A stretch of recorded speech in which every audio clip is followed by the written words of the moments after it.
Hey guys, welcome back to the Move Everyday podcast. I'm Coach Mike from Hackettstown CrossFit, and today we're joined by a special guest from Chester CrossFit. And I don't know if we've revisited Chester yet since the very first episode, so we're excited to get to hear some more of the stories coming out of our Chester location, which was the second one over there right after Hackettstown. So with us today, we have Laurel. Hello, Laurel. Welcome. Thank you very much. Laurel is a longtime member over at Chester and recently started transitioning, and I'll let her tell her story. But Laurel, why don't you take a second and introduce yourself? Let all of our listeners know kind of who you are, where you came from, maybe how long ago you found Chester, and a little bit about what that process was like, and we'll go from there. Okay, happy to do that. So my name is Laurel Riley. I've been a member at Chester CrossFit for about 2.25 years. And I've always been kind of a fitness person, but mostly in the endurance types events. So I was a runner in high school, in particular like cross country, winter track, spring track. And I did that all 4 years of my high school, and then also all 4 years of college, including some pretty cool trips to nationals with our cross country team. So we had a really good team. I went to Holy Cross, which is in Worcester, Massachusetts. It was eons ago. Probably you weren't even born, Mike, when this was all going on. But it was something that I fondly remember, and I loved the team. It's, running is an individual event, but it's also a team event, especially when you do cross country and you do some relays. So I did that. I kept doing some running, running road races, and joined the YMCA here, actually the one in Somerset Hills. Did some workouts there on my own, did some spin classes. Then, like in my 40s, got into triathloning. So had to learn really how to swim well. So I swam at the Y and got my bike, got my trainer, did indoor training, was like a lunatic masters triathlon person. So I guess then I realized that I can be a little clumsy. And so I ended up with some injuries, like trail running is a problem for me. I've fallen, I can't get up. I've got to call my husband to come rescue me a couple of times. So I'm better inside a gym, I think. So actually the way I got to Chester CrossFit, my next door neighbor, who was a CrossFit guy, he wasn't in Chester, he was in Morristown. He would tell me and explain these workouts, and I'd be like, what? You did what? You threw what over your shoulder? You went where? You did what with a partner? You ran around the block, the green in Morristown? So I was intrigued by it, but I never jumped on it at that time. I was still doing some triathlon work, and I'm like, triathloning is much better than CrossFit, because, it's badass stuff and you're dying the whole time. But I didn't realize how much you really could die until I got to CrossFit. Allison Marzlak, who's a member at Chester CrossFit, she brought me as a friend. So I started in the all outs, and at night, that was with Joe. He was new to the facility at that time, Coach Joe. I did like a whole summer of all outs using my endurance. My endurance training is pretty good, but then I'm realizing, gee, I'm not very strong. So I took the prep classes and switched to the morning, the crazy crew at 5:30 with Christine, who was the trainer there at the time. So, and that's, yeah, it's been about 2 years of 5:30 a.m. workouts. I love that group. Shout out to David and Chris and Rick and all those are the guys, right? And Matt and Rob, and it's just crazy. And also the girls, we've got Missy now, and Jen and Janine, and sometimes we had Brienne. I hope she comes back. she's doing some other stuff now. Toby, it's a lot of fun. Lisa. So I love the crew, and I love getting up early and getting that workout going to start the day. So that's where we are. Cool. Yeah, I hear rumors about that 5:30 class over there. It's something special. It's something different. We haven't really found elsewhere yet. That 5:30 crew, I guess, is pretty rompous over there. Huh? To say the least. Cool. So basically, long story short, you came from an endurance background. It's not like you weren't just sitting on the couch. You were doing lots and lots of different things, but training pretty hard, but mostly in that longer, 20, 30, 40, maybe hour long domain, not really short, intense sprints, so to say, right? Yep. Speed is not my forte. Gotcha. But Cool. we all have goals. So I'm yeah, of course. So no, I'm just saying most of the people that we've talked to so far, I guess maybe with the exclusion of Chris, most people hadn't really been doing a lot of anything, had maybe done something in their younger years and then fallen off and kind of like, sat for a while, had kids, like sat in the office and, kind of let exercise go by the wayside. So I'm just trying to get an idea of kind of where you're coming from. So you were still training, you still had goals you were trying to reach, but they were just you were doing more of the endurance side of stuff. Did you ever do any normal gym stuff during that time? Were you ever like, trying to do weights or anything like that? Or it was mostly like bike, running and swimming? I did some personal training as well on the side to try and help with my strength piece. But nothing really with the barbell. I think also the personal training helped a bit with the core area, because my legs are really my asset. They're strong, and they've always been strong. But once you get from my waist up, that's where the problems begin. And so that's really where CrossFit has helped me immensely. I've seen, I follow and enter my stuff on Beyond the Whiteboard pretty religiously. So I use that as a gauge over time to see where I've come from. And I'm still able to get some PRs. It's not like every week I'm not getting PRs like it was in the beginning. And I was overjoyed and jumping for joy practically every class. It's not like that anymore.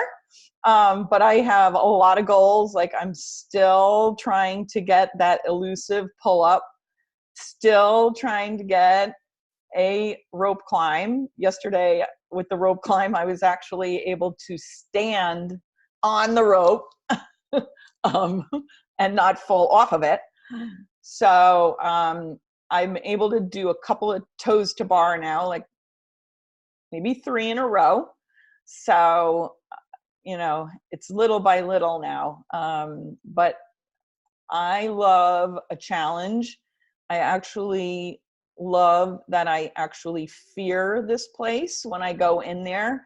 I don't know, there's something about it, something about the unknown of what the workout's going to be and how much it's going to test me. I also love the fact that everybody in the room is kind of in the same place. Like we're all digging deep.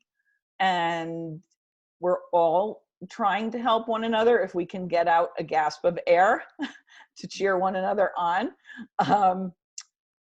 But yeah, like I think it's maybe an unusual personality trait, or maybe it's one that all CrossFitters have, this crazy need for challenge and need to try and be better tomorrow than I was yesterday. And I think, that's one of the reasons why the hour that I spend at Chester CrossFit is, don't tell my family, could be the best hour of my day. And it has been like that for over 2 years. So it's awesome. That's awesome. That's great.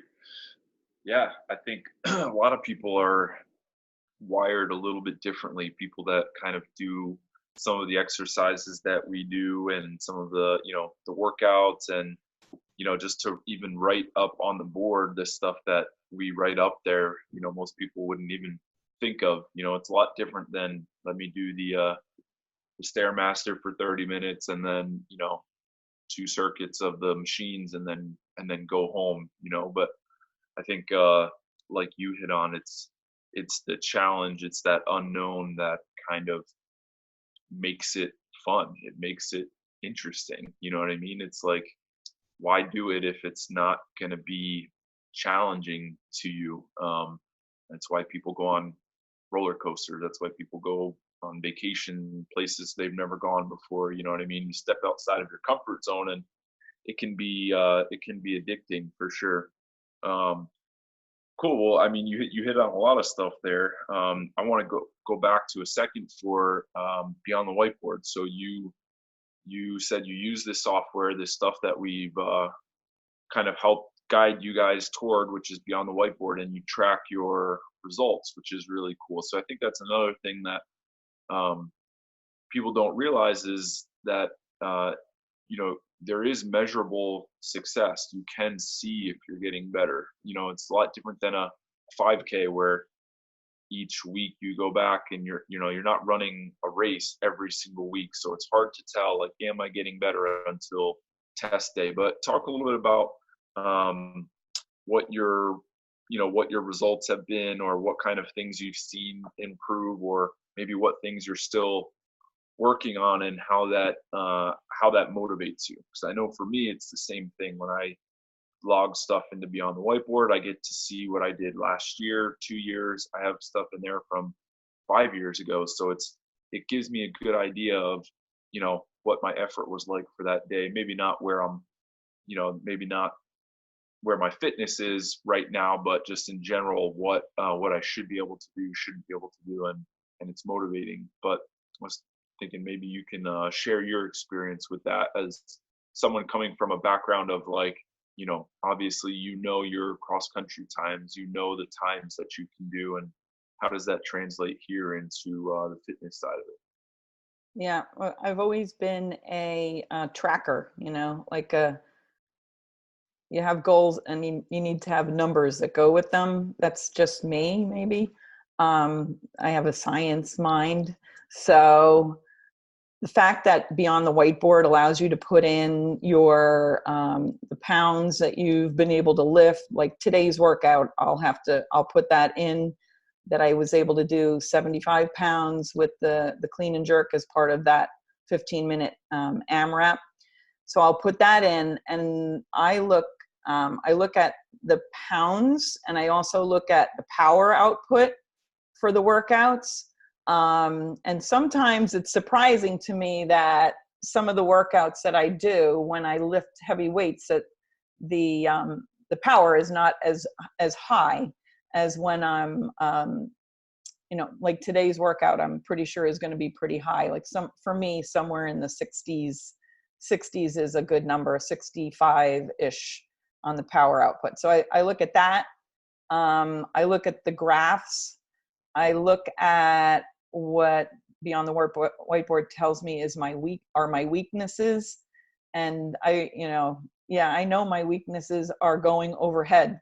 My overhead squat is like diddly squat. So, working on it. It's a work in progress.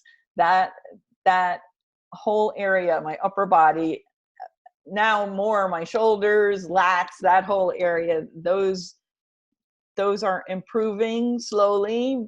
I'm working on it, but I can see those numbers, and beyond the whiteboard like identifies that it's a weakness for me. So it's not just me thinking it is, it's actually there in black and white.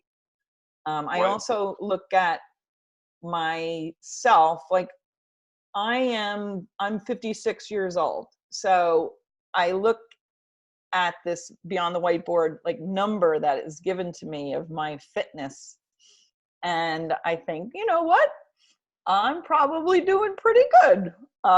It generally ranges around 50. I'm in the 50th percentile, especially when there's an endurance event that's recorded. Mine has lapsed, so now I've dropped down to 40%. But when I get something like a 2-mile time in there, or a mile time, then I jump up, because I'm in the upper echelons on those events. But I like that beyond the whiteboard gives you some analytics, some numbers, comparative numbers, also like that you can take a look at yourself, see where you've been, set some goals. Every time we do like a 1 rep max, I go in there, I look at my previous 1 rep max. I try to get to that. I try to get a few more pounds than the previous one. So I think it's really a great tool. Cool. Yeah, I was gonna say, what do you think it is about seeing what you're weak in and trying to improve that? Not everybody, cares or wants to, but for you personally, what do you feel like that changes you overall, your health, your fitness, your abilities, what's your strength, your flexibility? Do you feel like chasing those things, those overhead presses, those overhead squats, do you feel like that has changed you as a person at all? Like what you're able to do, how you feel, physically? Because I would assume that, coming from a running background, having some endurance, it's not like you feel like a slouch, it's not like you feel like you can't get off the couch. But now doing this strength stuff, how has that translated elsewhere? Do you feel any different? Do you see any differences? I'm just curious about that, because Beyond the Whiteboard shows you what those weaknesses are, and it's fun to attack those. Does it make a difference to you? Do you feel different or see anything different? Or maybe it's just more of an emotional thing. You just know that you're getting better because you can see, that graph going in the right direction. Yeah. I do see things like in terms of the shape of my body, especially my shoulders, my arms. Like, it's amazing how flabby you can be and run. I don't know. It's kind of scary. You can be pretty flabby and still be able to run as long as your legs can work. But when I first joined, it was one of the things that I talked to Trish about. Just like upper body, like being toned, not being so wiggly jiggly under the arms. That area there is such a hard area to work on. But I have seen major improvements in my body from that. And I'm starting to see this area like in my back has gotten, it's getting there. It's the work in progress. The lats and the the biceps, the tricep area, that the work in the overhead press really helps that area. And the work in the pull-ups, these strict pull-ups that we've been doing. I'm trying and trying. I'm down to 1 red band. And I'm hoping and praying that soon that darn 1 red band is going to go away. Good. That's cool though, that you see a difference, you feel a difference, and that just tracking those results has at least helped kind of push you in that direction, right? It like opens your eyes, Yeah. like, all right, I know I'm weak at this, but what are the specific things I'm weak at? And okay, I'm going to work harder on those, or I'm going to do a little bit extra of those, or that's the area I want to improve, instead of just hammering your strengths all the time, and maybe you don't see any difference in in your body or in your abilities overall. So that's pretty cool. So I want to get into, we have a few minutes left here. I want to get into what you're transitioning into, or I understand you're, taking on a kind of a new challenge within the gym. So maybe you could tell us a little bit about that and kind of how that came about. And I don't know all the details, so I'll let you kind of tell us. Go ahead. Happy to do that. Well, I, by training, am an educator. Many years of teaching, corporate training, teaching in grammar school. I actually taught a year of high school chemistry back then, way back when. The last 10 years, I've been substitute teaching. I've been a teacher's aide. I've done leave replacement work in a kindergarten for 6 months. So I've always been an educator. I always have loved just helping people to realize their potential and see what they can do and give them the skills and tools they need to do it. So, and then I also always love this fitness thing, right?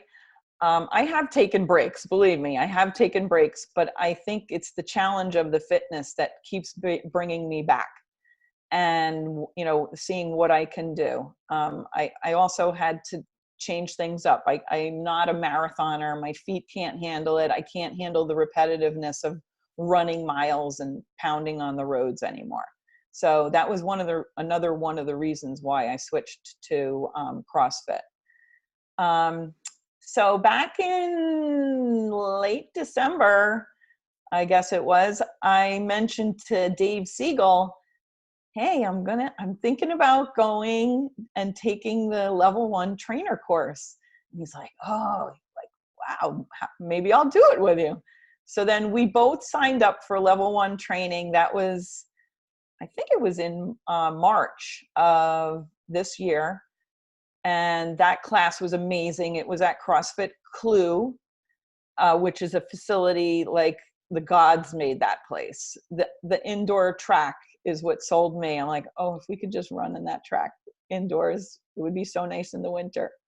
But they had a training staff, and James Hobart, who I did not even know who he was. And none of us knew who he was because all he did is introduce himself as James. He was the lead trainer, and they had an amazing training staff. We went through the 2 days of training. It was fabulous. It was basics, and we were using PVC poles to do everything, but boy, did we sweat. A lot of classroom training as well as application. We finished the class. We took the test. I know I was like, I don't know if I'm going to pass this test, but I found out later that week I passed. David passed. We were like, woohoo, celebrate. And I think I approached, I don't know if it was Trish or Zach at the time, saying maybe I should pursue the training piece of things, because I love to teach. I love fitness, so let's put them together. And so I interned this summer. Nivi was my stellar tutor.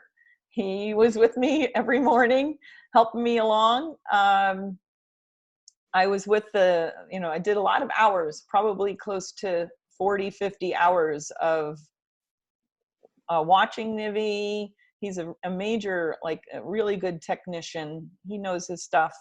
And I learned an awful lot from him. So I finished my internship in August, just in time for a Friday, 2 classes that I taught, and the next day, Saturday, I taught 2 more classes. So I am at the moment filling in when our coaching friends at Chester are unable to train.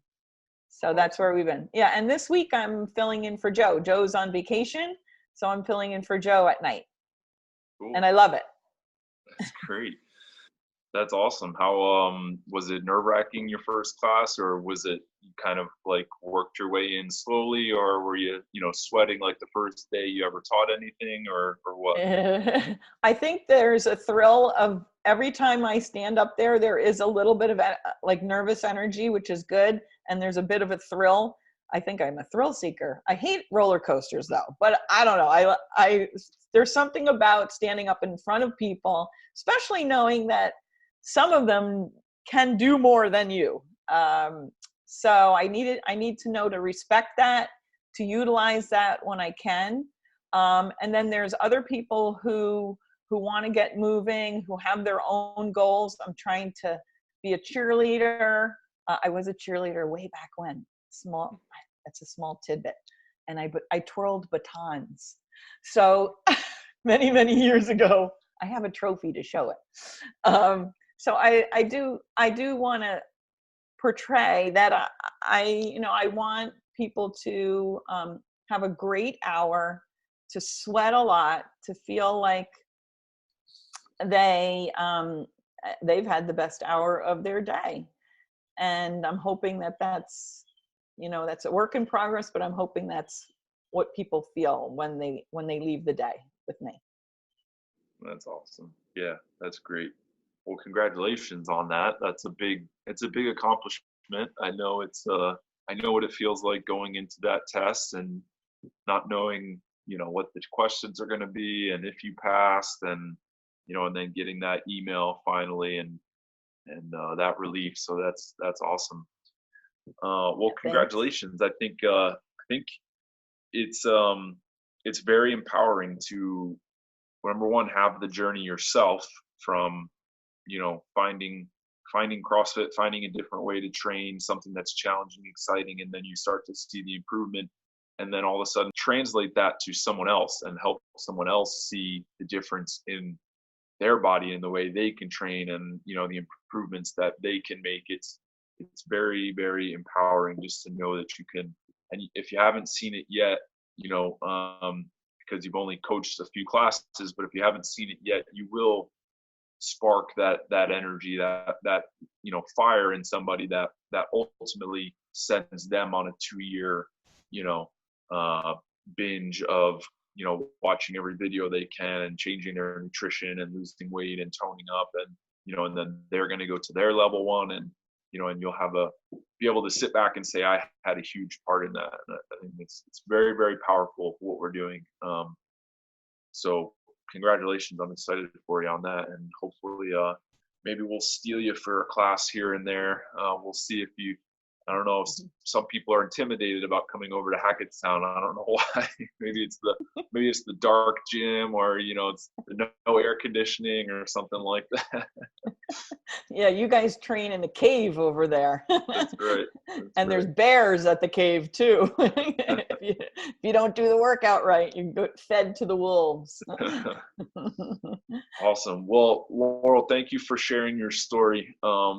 I'm very excited to share this with our Strong Together family, and this will be coming out soon for people to kind of listen to and learn about where you've come from, and hopefully you can set a good example for some other people that may be in your shoes, or in shoes that you were in a few years ago, and like I said, maybe turn that switch, turn that tide for someone, and we appreciate you sharing your story.